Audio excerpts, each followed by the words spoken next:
రాష్ట్ర ప్రభుత్వం కనికరం చూపించని ఈ పరిస్థితి నుంచి వీళ్ళ పరిస్థితి మారాలి. వీళ్ళందరికీ కూడా ఇమ్మీడియట్లీ ఇక్కడే గవర్నమెంట్ రావాలి. వీళ్ళకి సంబంధించిన లోన్లన్నీ కూడా గవర్నమెంట్ తన రెస్పాన్సిబిలిటీ కింద గవర్నమెంటే కట్టేట్టుగా తీసుకోవాలి.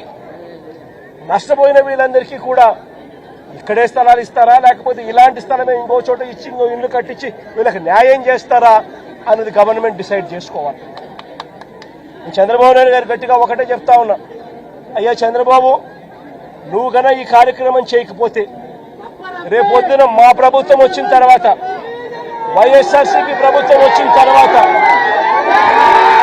ఖచ్చితంగా చెప్తా ఉన్నాను, ఇదే ఎంక్వైరీ మేమేస్తాం,